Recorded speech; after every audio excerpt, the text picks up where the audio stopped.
terakhir dari slide, kalau bisa nggak akan lebih dari jam em, jam 4 lah selesainya ya. Jam 4.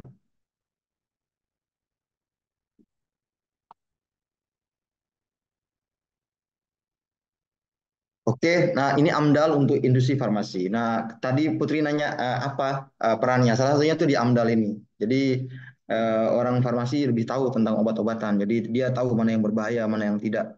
Oke.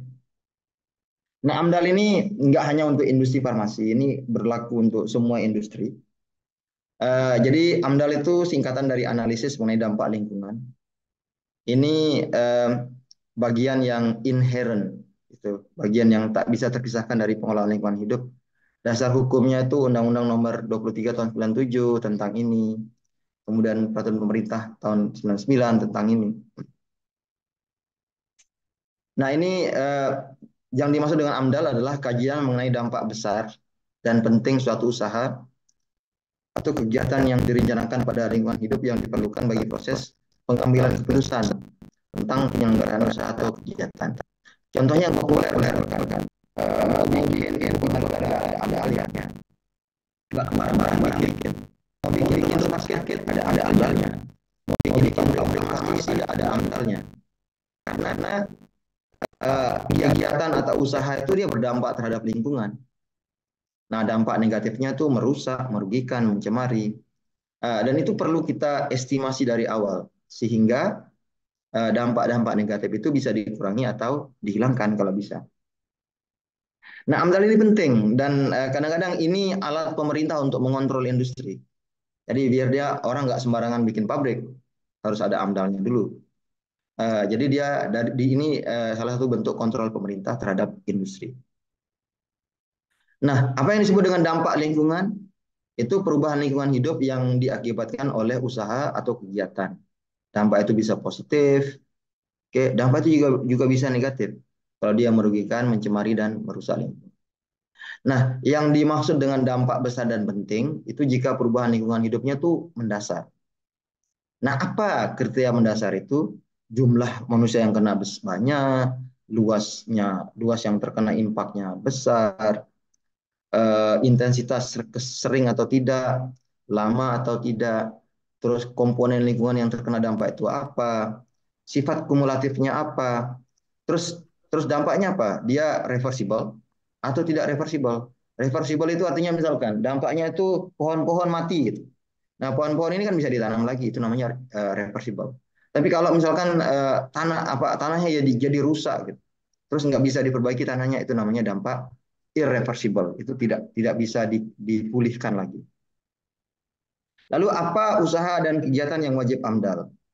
Nah, usaha yang merubah bentuk lahan dan bentang alam, tambang apa segala macam perlu.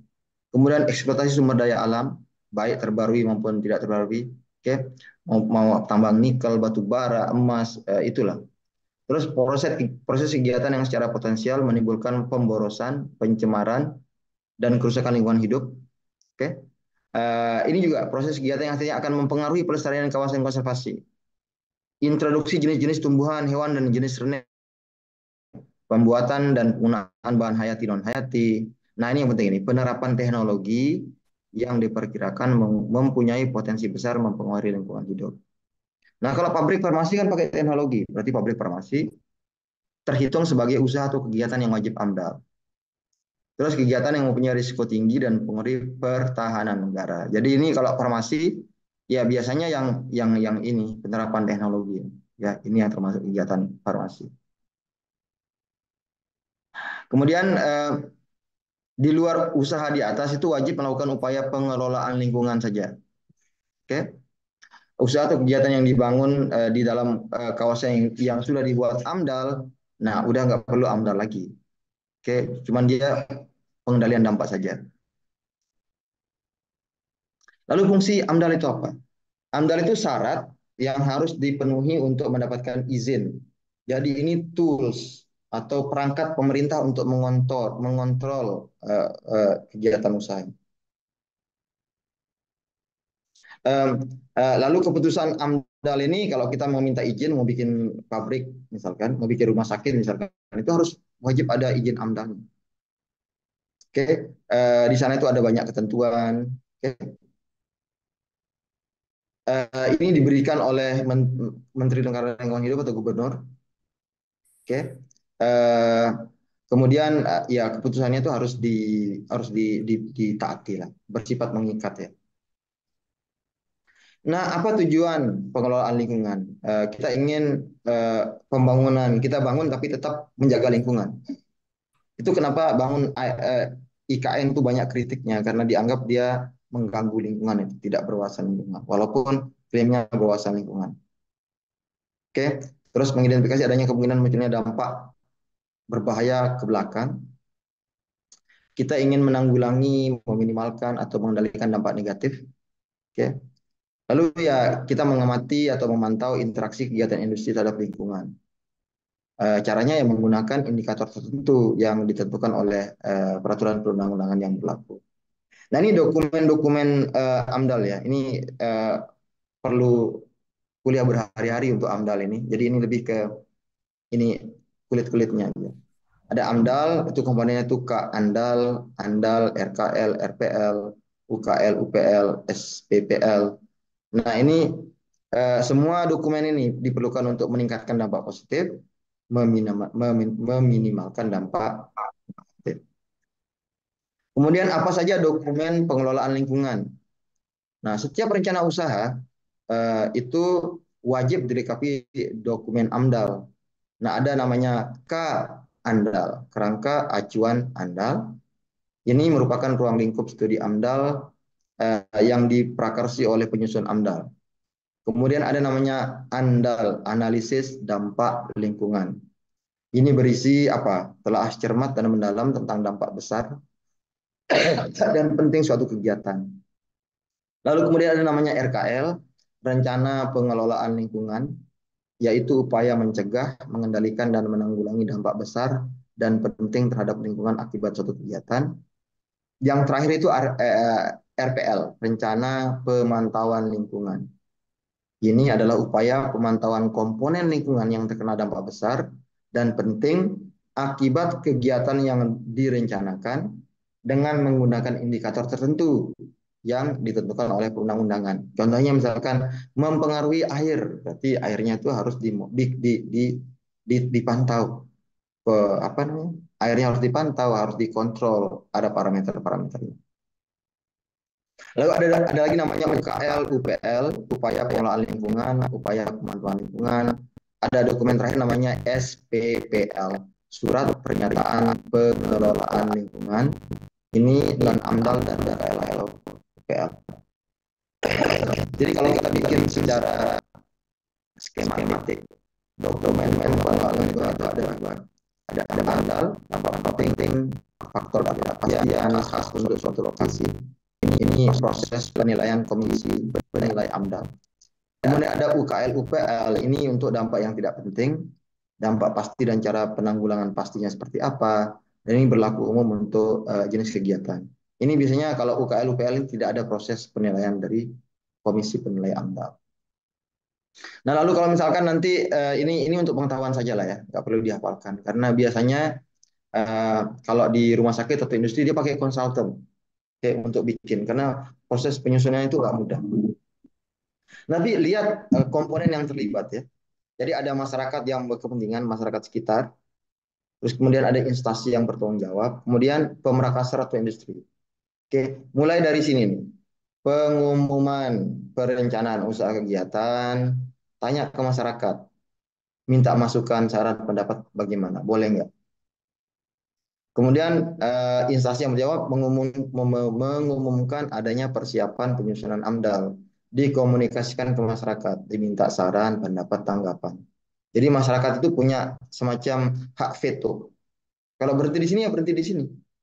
Kalau masyarakatnya tuh oke, setuju, semuanya happy segala macam, diberitahukanlah kepada instansi pemerintah, lalu dikembalikan ke Pemrakasa Industri untuk mulai menyusun eh, K Andal, oke, K Andal. Nah ini dia sambil berkonsultasi sama masyarakat. Nah ini andalnya seperti ini, masyarakat setuju nggak?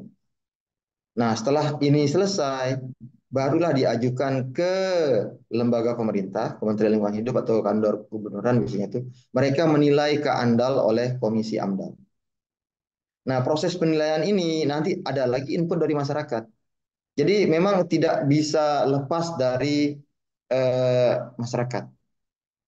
Oke, kemudian kalau dia oke semua masyarakat oke, apa saran pendapat masyarakat ini sudah diakomodir, masuklah penyusunan AMDAL, RKL, RPL. Setelah AMDALnya selesai, diajukan lagi ke instansi yang bertanggung jawab untuk menilai AMDAL, RKL, RPL. Lalu dalam proses ini ada juga input saran pendapat dari masyarakat, baru keluar keputusan diupayakan. Jadi ini prosesnya panjang, nggak bisa sebulan 2 bulan jalan. Lalu manfaatnya apa? Ya, kalau pemerintah itu ya alat pengambil keputusan. Oke. Kemudian ini bagian dari namanya RTEW ya, Rancangan Tata Wilayah. Oke, penting. Jadi jangan ada wilayah perkebunan jadi industri segala macam. Oke. Dan ini cara pemerintah untuk mengerem eksploitasi alam. Bagi masyarakat ya dia akhirnya dia jadi berpartisipasi aktif. Dia punya hak suara untuk menentukan apakah di daerahnya itu bisa dibangun industri farmasi. Lalu dia pun tahu nanti kalau dibangun industri, kalaupun jadi apa yang akan berubah. Oke. Lalu ya dia juga tahu hak kewajibannya sebagai masyarakat karena dia punya saran, masukan, tanggapan itu dia akomodir dalam proses penyusunan ke AMDAL. Lalu bagi industri, ya ini biar dari awal dia bisa tahu apa permasalahan yang akan dihadapi. Kemudian kalaupun ada masalah, dia sudah punya pedoman dan nggak ada namanya demo-demo itu. Nah ini yang masalah itu kan saya ceritakan tadi di kampung saya itu demo masyarakatnya. Masyarakatnya demo ditunggangi oleh pihak-pihak eh, yang ingin mengambil kesempatan. Akhirnya masyarakat rugi, industri rugi gitu. Nah, ini arti pentingnya AMDAL. Lalu masyarakat itu perannya apa? Eh, jadi eh, jadi apa namanya kalau kita lihat dari skema yang tadi kan halo. Cara nggak langsung ngomongin simulasi sopo iki. Hello. Bocor ini siapa namanya nih? Happy. Yolanda, Yolanda. Jadi gue urung tekan kono tapi mas anu kamu sudah tekan tangga terus nih misal arep gawe ini halo ini nanti hari ini sebentar dulu ini saya harus ini kan gak iso tidak kayak ngono halo halo udah oke. Oke, Yolanda terima kasih ya. Bocor tadi tuh. ya ini es batunya udah nggak ada anjay Iki Allahu Akbar. udah nggak Oke, ada peran serta masyarakat.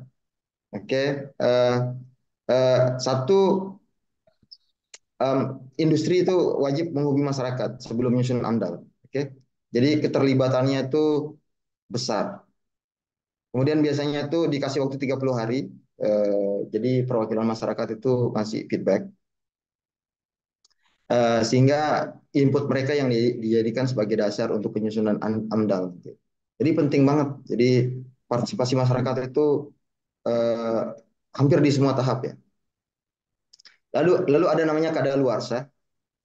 Oke, itu jika sudah diterbitkan tapi nggak jadi-jadi industrinya, jadi dia batal. Kalau itu, nah periodenya itu 3 tahun, dikasih waktu 3 tahun untuk mulai kegiatan. Nah kalau misalkan setelah kadaluarsa ya ulang lagi bikin. Oke. Kemudian instansi yang bertanggung jawab dapat memutuskan apakah AMDAL yang pernah dibuat lebih dari 3 tahun yang lalu itu masih bisa dipakai lagi atau ya harus bikin yang baru. Terus apa apa yang terjadi kalau misalkan ada pembatalan keputusan AMDAL. Jadi pemerintah itu bisa membatalkan izin AMDAL jika ada terjadi perubahan lingkungan hidup yang sangat mendasar akibat banjir atau apa segala macam, sehingga dokumen yang disusun itu sudah tidak layak lagi. Lalu misalnya pemerasan pihak swasta itu dia nggak sama dengan planningnya, dia ubah rencana. Ya, jadi ya udah, dia harus akhirnya dibatalkan. Lalu biayanya itu biasanya dibebankan kepada biaya kegiatan komisi penilai tim itu dibebankan pada anggaran instansi ini dari daerah, tapi penyusunannya itu ya pemrakarsa usaha. Jadi kalau dari industrinya yang mau bikin. Oke, itu saja bahan yang ingin saya sampaikan pada hari ini. Ada yang mau menanggapi? Ini makin banyak aja ini pesertanya tiba-tiba. Oke, itu saja. Dari saya ada yang mau ditanyakan? Enggak. Halo.